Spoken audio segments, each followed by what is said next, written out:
जय सिया राम। कैसे हैं आप सभी लोग? आशा करती हूँ स्वस्थ होंगे, मस्त होंगे। और अब संक्रांत आने ही वाली है और संक्रांत वाले दिन से बहुत सारे दान धर्म किए जाते हैं, नियम पकड़े जाते हैं। तो देखिए, सबसे पहले मैं आपको बता देती हूँ कि संक्रांत बहुत ही ज्यादा महत्वपूर्ण होता है हम लोगों के लिए। संक्रांत वाले दिन दान धर्म स्नान का विशेष महत्व होता है। तो आज हम उन्हीं के बारे में बात करेंगे। कुछ नियम तो जैसे देखिए ऐसे होते हैं कि इस संक्रांत से आप पकड़ते हैं और पूरे साल उन्हें रोज करते रहते हैं और जब अगले साल संक्रांत आएगी उस दिन उसका उद्यापन करते हैं। कुछ नियम ऐसे होते हैं दान धर्म के जो आपको इस संक्रांत से पकड़ने हैं और उसके बाद जब आपका मन चाहे एक साल के अंदर उन दान को कंप्लीट कर दीजिए और फिर अगले साल उसको उद्यापन कर दीजिए। और कुछ नियम ऐसे होते हैं कि बस आपको संक्रांत वाले दिन वो काम करना है, दोबारा उसको नहीं करना है पूरे साल, फिर संक्रांत वाले दिन करना है। और कुछ नियम ऐसे होते हैं जो आपको हर महीने में एक बार करने होते हैं, यानी कि हर महीने की 14 तारीख को आपको वो काम करना होता है। इस तरह से आप पूरे साल तक करते हैं, 12 महीने। तो मैं आपको आज उन्हीं सभी दानों के बारे में बताने वाली हूँ, नियम के बारे में बताने वाली हूँ। फिर आपको जो से भी नियम सही लगे, आपको लगे कि ये वाला नियम मैं अच्छे से कर सकती हूँ, आप उसे उठा सकते हैं। ज्यादा या कम, जितना आप कर सके, जितना आपसे संभव हो, आपको दान जरूर करना चाहिए। देखिए, हमारे बड़े बुजुर्ग भी इसी तरह से कहते आए हैं, हम बचपन से यही सुन रहे हैं कि जब आप दान करते हैं ना तो वो आप ना तो किसी को दिखाने के लिए करते हैं, ना ही आप शो ऑफ करने के लिए करते हैं, वो आप अपने कर्मों को सुधारने के लिए करते हैं। मोड़ मोड़ में करना है कि वो कर रहा है तो मैं करूं या वो कर रही है तो मैं करूं, ऐसे भी आपको बिल्कुल नहीं करना। अपनी यथाशक्ति के अनुसार, अगर आपकी सामर्थ्य है कि आप ज्यादा से ज्यादा दान कर सके तो आपको उस तरह करना चाहिए। लेकिन अगर आपका यूं है कि भाई हमसे इतना ज्यादा नहीं हो पाएगा, तो इसका मतलब ये नहीं कि आप कुछ दान नहीं कर सकते। बहुत से ऐसे दान हैं जो आप बहुत ही कम खर्चे में भी कर सकते हैं। तो आज हम वही बात करेंगे। और देखिए, दान हम हमारे कर्मों को सुधारने के लिए करते हैं और अपने हिस्से में से किसी की मदद करने के लिए करते हैं, पुण्य अर्जित करने के लिए करते हैं। आप इस चीज में बिल्कुल भी मत विश्वास कीजिएगा कि अगर मैं दान कर रहा हूं तो मुझे बढ़ चढ़ के मिले। आप जो दान करते हैं, अगर आप अपने सीधे हाथ से दान कर रहे हैं तो ऐसा कहते हैं कि आपके उल्टे हाथ को नहीं पता होना चाहिए कि आपने क्या दान किया। इसीलिए हो सके अपने दान पुण्य का कम से कम प्रचार करें। दिखावे के लिए दान बिल्कुल ना करें कि नहीं क्योंकि 4 जने देखेंगे तो बढ़िया से चीज देनी है, ऐसी बिल्कुल गलत बात है। और दान आप करें किसे? हमेशा दान आपको उस इंसान को करना चाहिए जो आपकी दी हुई, जो भी आपने दान किया हो उस वस्तु का या उस चीज का उपयोग करे। साथ ही में ना पीठ पीछे उसका मजाक ना उड़ाए। आपको हमेशा ऐसे इंसान को दान करना चाहिए जिसे उसकी जरूरत हो। एक तरफ एक भिखारी है जो भूख से मर रहा है, आप उसे दान नहीं दे रहे, लेकिन एक तरफ आपके रिश्तेदार है, ये कह लीजिए ऐसा इंसान है जिसे आप दान देना चाहते हैं, उसके ऑलरेडी पहले भंडारे भरे हुए हैं, तो वो आपकी दी हुई चीज को ना तो इतना मतलब यूज में लाएगा, ना ही दिल से खुश होएगा, और ना ही, सच्ची बताऊं ना, तो वो दान आपका दान में लगता है। हमेशा दान उसे करें जिसे उसकी जरूरत है। और कुछ दान ऐसे हैं जो आप गरीबों को करते हैं और कुछ दान तो ऐसे हैं जो सिर्फ आपको पंडित जी को या ब्राह्मणों को ही करने चाहिए। तो देखिए, सबसे पहले मैं आपको बता दूं कि आप संक्रांत वाले दिन से 100 सेरे उठा सकते हैं। देखिए, एक होता है 100 सेरे जिसमें आपको 100 किलो चीज दान करनी होती है, अलग अलग। मतलब जैसे आपने मान लीजिए 1 किलो घी ले लिया, 1 किलो गुड़ ले लिया, 1 किलो आपने जो है कपड़ा ले लिया, 1 किलो बर्तन कर दिए। इस तरह से जो भी आपकी डेली यूज में चीजें काउंट होती हैं, जो भी आपके डेली यूज में चीजें काम में आती हैं, आप वो दान कर सकते हैं। बस आपको लहसुन प्याज ये चीजें दान नहीं करनी होती। इसी में आपको सोना चांदी भी दान करना होता है, वो भी आप कर सकते हैं बहुत सरल तरीके से। पूरी डिटेल में वीडियो बना के चैनल पे डाल दी है मैंने, आ चुकी है। जो भी मैं आपको यहाँ पे नियम और दान बता रही हूँ उन सभी की प्लेलिस्ट बना के डिटेल में जो मैंने वीडियो बनाई है प्लेलिस्ट बना दूंगी मैं, और लिंक डिस्क्रिप्शन बॉक्स में दे दूंगी। आप देख सकते हैं कि डिटेल में मैंने उसमें बताया है कि आपको क्या चीजें देनी है, कब देनी है, कैसे देनी है, क्या नहीं देना है, किस नियम का उद्यापन कैसे होता है, सभी वीडियोस मिल जाएंगी, आप उन्हें चेक जरूर कर लीजिएगा। मैं आपको आज बता देती हूँ कि नियम क्या क्या होते हैं। तो देखिए, 100 सेरे का होता है, उसमें आपको 100 किलो चीज देनी होती है। और मेरे पास सबसे ज्यादा जो क्वेश्चन आता है वो यही आता है कि मैम 100 सेरे का उद्यापन कैसे करना है। तो देखिए, मैं आपको बता दूं कि 100 सेरे का उद्यापन नहीं होता, क्योंकि 100 सेरे तो अपने आप में ही एक दान है, नियम नहीं है, एक दान है। हमेशा किसी भी नियम का या किसी व्रत का उद्यापन होता है या किसी कथा कहानी का उद्यापन होता है। ये तो आप दान ही कर रहे हैं, इसमें आपने कोई रोज की कथा नहीं सुनी है, इसमें आपने कोई व्रत नहीं करा है, ये तो आपका दान ही है। तो इसका उद्यापन नहीं होगा। इसमें सिर्फ आपको क्या करना होता है, 100 किलो चीजें बांटनी होती हैं। आप पहले संक्रांत वाले दिन से शुरू करेंगे, आप चूर में से शुरू कर सकते हैं, और या फिर आप किसी भी चीज से शुरू कर सकते हैं। मीठी कोई चीज ले तो बहुत अच्छी बात है, रेवड़ी मूंगफली भी ले सकते हैं, पर सबसे जो बेस्ट रहता है वो चूरमा रहता है। आप पहले दिन करेंगे, आप चाहे तो पहले ही दिन आप 99 चीजें कर दें, कोई दिक्कत नहीं है कि आपने 99 चीजें पहले ही दिन कर दी, और आपकी जो एक चीज रह जाएगी वो आपको अगले साल करनी है। 1 साल का टाइम होता है आपके पास कंप्लीट करने के लिए। चाहे आप 10 चीजें करें पहले दिन, चाहे 20 चीजें करें, उसके बाद 6 महीने कुछ मत करें, या फिर आपने पहले दिन सिर्फ एक चूरमा उठाया, चूरमे से कर दिया, उसके बाद आपने 3-4 महीने कुछ नहीं करा, कोई दिक्कत नहीं है, पूरा साल पड़ा है आपके पास करने के लिए। आप धीरे धीरे धीरे जैसे जैसे आपको सामान मिले, जैसे सर्दियों में सब्जी बहुत अच्छी अच्छी आती है, मेथी हुई, पालक हुआ, बथुआ हुआ, मूली हुई, गाजर हुई, मटर हुई, टमाटर हुए, सब आप 1-1 किलो ले लीजिए, सर्दियों में ये दान कर दीजिए। जब गर्मियां आएंगी तो गर्मियों की चीजें आप ले लीजिए। ऐसे आप ऋतुफल करके भी दे सकते हैं। इस तरह से आपको संक्रांत से उठाना है और अगली संक्रांत तक आपको 100 चीजें करनी है। तो देखिए आपकी जो 100वीं चीज होगी ना, वो आपको नेक्स्ट संक्रांत वाले दिन ही करनी है। तो इस तरह से जो ये है आपके 100 सेरे कंप्लीट हो जाते हैं। उसके बाद अगर आपने मान लीजिए 1 साल में ये नहीं कंप्लीट करे तो कोई दिक्कत नहीं है, आप 2 साल में कर लें या 5 साल में कर सकते हैं, उससे ज्यादा नहीं। उससे ज्यादा मान लीजिए आपने 10 साल पहले 10 चीजें कर दी थी या 20 चीजें कर दी थी और आप सोच रहे हैं कि मैं अब कर दूं, तो इससे अच्छा है कि आप दोबारा ही उठा लें। दोबारा आप उठा सकते हैं अगर बीच में गड़बड़ हो गई थी या आपको लगता है कि मुझे सेटिस्फेक्शन नहीं हुआ, कि जब मैंने करा तो था पर मुझे लगता है कि मेरा ना अच्छे से नहीं हुआ, या मैंने चीजें गिनी ही नहीं कितनी हुई, तो फिर आप, मैं तो यही कहूंगी कि दोबारा से कर लीजिए, कोई बात नहीं, दान तो जितना हो जाए उतना अच्छा है। तो ये होते हैं हमारे 100 सेरे। बाकी डिटेल में वीडियो आपको चैनल पे मिल जाएगी। उसी तरह से होती है 100 सेरी। सेरे और सेरी अलग है। 100 सेरी में आपको क्या करना होता है, आपको 100 साल तक दान करना होता है, और हर एक चीज आपको 14 देनी होती है। जैसे आप 14 लोटे दे सकते हैं, आप 14 घी के डिब्बे दे सकते हैं, 14 शॉल दे सकते हैं, 14 साड़ियां दे सकते हैं, 14 पैंट शर्ट दे सकते हैं। ये होते हैं 100 सेरे। तो इस तरह से आप एक लिस्ट, एक डायरी में बनाते रहें कि मेरी क्या क्या चीजें हो गई हैं। आप चाहे तो हर साल संक्रांत वाले दिन 14 चीजें बांट ले। 14 मैंने स्वेटर बांट दिए, इस साल मेरे ये हो गए, अगले साल मैं 14 जूते बांट दूंगी, या उससे अगले साल मैं 14 लोटे बांट दूंगी। तो आप इस तरह कर सकते हैं। इस तरह से हो जाते हैं पूरे 100 साल। लेकिन अब आप कहेंगे कि नहीं, मुझे तो मेरे सारे जो दान धर्म है खुद ही करने हैं, क्योंकि आजकल आपको भी पता है आयु इतनी नहीं रह गई है कि 100 साल तक आप ये संक्रांत से संक्रांत के दान निभा पाएंगे। तो उस केस में या तो ऐसा होता है कि आपके छोड़ने के बाद आपकी बहू या जो भी छोटा रिश्ता पड़ता है, जो आपके मान लीजिए जिनसे आप मिनस के धोख मिनसा हुआ लेते हैं, वो आप निभा सकते हैं। बेटियां नहीं करती हैं, माँ का छोड़ा हुआ बहुएं करती हैं, ये बात याद रखिएगा। जो भी आपके दान धर्म है, जो भी आपके कर्म है, वो आपकी बहू के लिए आते हैं, आपकी बेटी के लिए नहीं आते हैं। ना तो आप कभी भी अपनी बेटी को इस तरह से देते हैं कि जो चीज आप करते आए हैं वो फ्यूचर में आपकी बेटी कैरी ऑन करे, ऐसा नहीं होता। बहू कर सकती है, बेटी नहीं करती है, बेटी अपनी सास का करेगी। तो ये आप याद रखिएगा।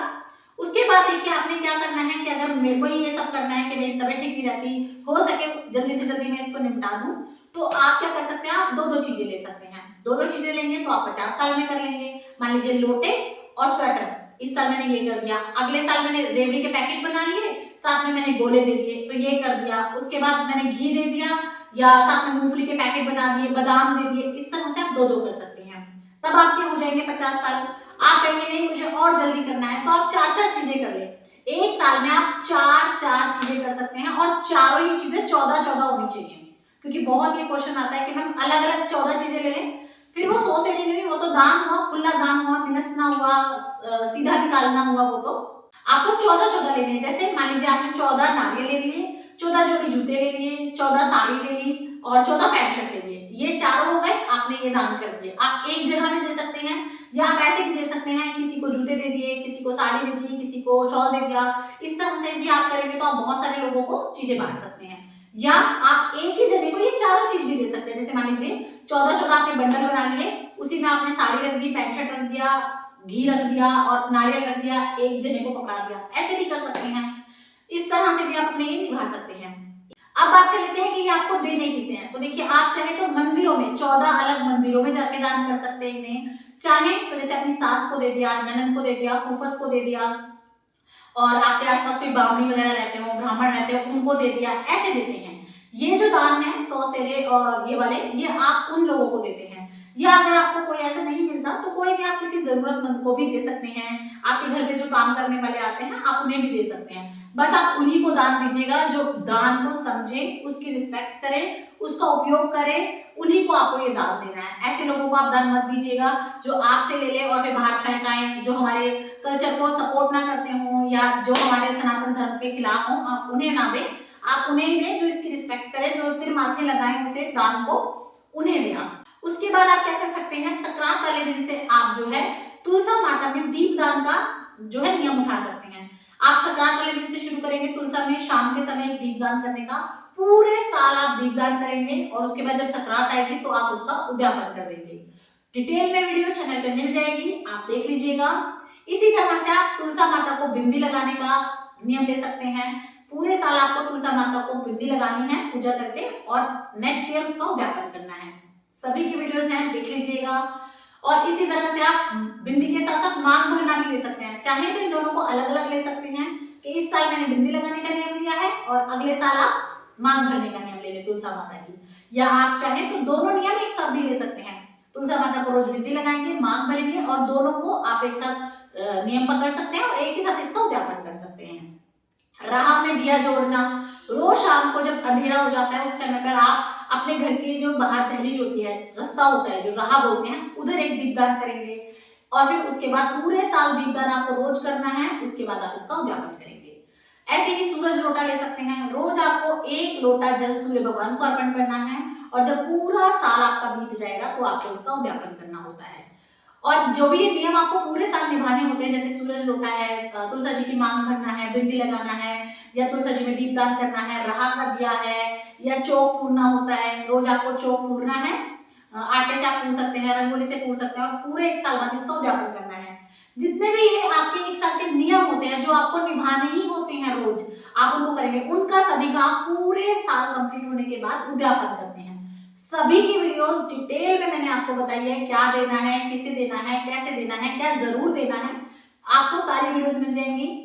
तो ये सारे नियम होते हैं जो आपको पूरे साल भर के लिए लेने होते हैं। इसी में आप जो है चिड़िया चुगा भी ले सकते हैं। पूरे 1 साल तक चिड़िया को दाना चुगाने का होता है, वो भी आप ले सकते हैं। बहुत सारे नियम है ये भी।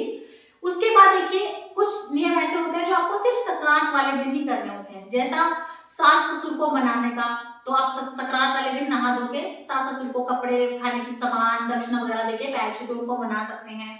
आप 1 साल में सास ससुर को मना लें, फिर आपको उनको बार बार नहीं मनाना, आप हर साल उन्हें दे सकते हैं एज अ गिफ्ट, कुछ दे सकते हैं, पर मनाना एक ही बार होता है।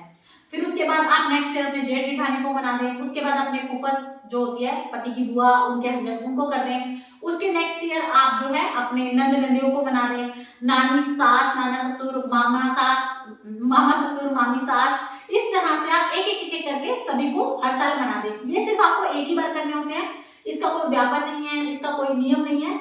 देवर है तो उनको मनाते हैं, देवर देवरानी को नहीं मनाते। देवर का रिश्ता बड़ा होता है, आप देवर को मना सकते हैं खाली अलग, लेकिन देवर देवरानी को नहीं मनाते। देवरानी को भी ना मिनस वगैरह के देते नहीं है, छोटी होती है वो, उनको देते नहीं, उनका चढ़ता नहीं है। देवरानी जिठानी को दे सकती है, जिठानी देवरानी को नहीं देती है। वैसे आप अपनी मर्जी से एज अ गिफ्ट आप कुछ भी दे दें, लेकिन जो पूजा का मिनसा हुआ, धोखा हुआ होता है वो नहीं देते हैं। आप राह भुगरवाने का भी नियम ले सकते हैं, यानी कि रास्ता साफ करवाना। इसमें आपको 4 जगह का करवाना होता है। जैसे आप अपने घर का करवाएंगे, जहां आपका ससुराल है उसे करवाएंगे। आप अपने पीहर को करवाएंगे, मायका, अपने मायके का करवाते हैं। फिर आप अपनी मम्मी के मायके का, यानी कि अपने मामा के घर का करवाते हैं। और इसी तरह से आप अपने पति के मामा के घर का करवाते हैं। जैसे देखिए, अपना ससुराल, अपना मायका, अपने मम्मी का मायका और अपनी सास का मायका, आप इस तरह देख सकते हैं। ये 4 होते हैं। आप चाहें तो एक ही साल में चारों को फोन कर दीजिए कि इस मम्मी को बोल दें, अपनी नानी को बोल दें, अपने मामी सास को बोल दें कि आप अपने वहां पे जो भी झाड़ू लगाने वाली आती है उसको बोल देना कि आज से वो झाड़ू लगाना शुरू करे और पूरे साल झाड़ू लगाए, मैं राह भुगरवा रही हूँ। और जब पूरा 1 साल कंप्लीट हो जाता है, उसके बाद आपको टोकरा, झाड़ू, खाने का सामान, जूते, कंबल, शॉल, कपड़े जो भी है, कुछ दक्षिणा रख के उन्हें दान करना होता है। तो आप इस तरह से ये नियम ले सकते हैं। ये भी आप एक बार करेंगे, दोबारा ये नहीं किया जाता। और अगर आप एक साथ नहीं करवाना चाहते तो आप ऐसे कर लीजिए, इस साल अपने घर का करवा लें, अगले साल अपनी मम्मी के घर का करवा लें, उसके अगले साल आप अपनी नानी के घर का करवा लें, उससे अगले साल अपने मामा ससुर के घर का करवा लें। तो इस तरह से आप इस नियम को भी ले सकते हैं। उसके बाद देखिए, सीढ़ी चढ़वाना और सीढ़ी उतरवाने का नियम होता है। तो पहले साल अपने सास ससुर दोनों को भी चढ़ा सकते हैं या खाली सास को भी चढ़ा सकते हैं। आप सीढ़ियों पे पैसे रख रख के उन्हें चढ़ाते हैं ऊपर, उसके बाद आपने चढ़ा दिया। उसके बाद अगले साल जब आपका सकरात फिर से आएगी तब आपको उन्हें उतारना है। तब आप पैसे रखते रखते रहेंगे, वो पैसे लेते रहेंगे और वो सीढ़ी उतारना कहलाता है। ऐसा नहीं है कि अगर आपने उन्हें इस साल चढ़ा दिया तो ऊपर वाले फ्लोर पे रहेंगी, वो नीचे नहीं उतरेंगी, ऐसा नहीं है। बस चढ़ाते हैं, थोड़ा सा जो है मतलब चीजें बांट देते हैं, मूंगफली रेवड़ी वगैरह गज्जक वगैरह बांट देते हैं, थोड़े गीत वगैरह गा लेते हैं। उसके बाद आप उन्हें भाई आपने इस साल चढ़ाने का नियम कर लिया, अगले साल आप उतारने का नियम कर लेंगे। ये भी किया जाता है और अच्छा भी रहता है, तो आप ये कर सकते हैं। इसके ऊपर भी मैं आपको डिटेल में वीडियो दूंगी, जरूर देखिएगा। तो इस तरह से आप जो है पूरे साल के नियम पकड़ सकते हैं। मैंने आपको बहुत सारे नियम बता दिए हैं, आप इनमें से कोई भी नियम पकड़ सकते हैं। आप मंदिर में दीपदान करने का नियम पकड़ सकते हैं कि पूरे एक साल में मंदिर में दीपदान करूंगी। कोई भी मंदिर ले लें, आप शिवालय ले लें या फिर आप हनुमान जी का मंदिर ले लें, विष्णु जी का ले लें, जो आपको ठीक लगता है।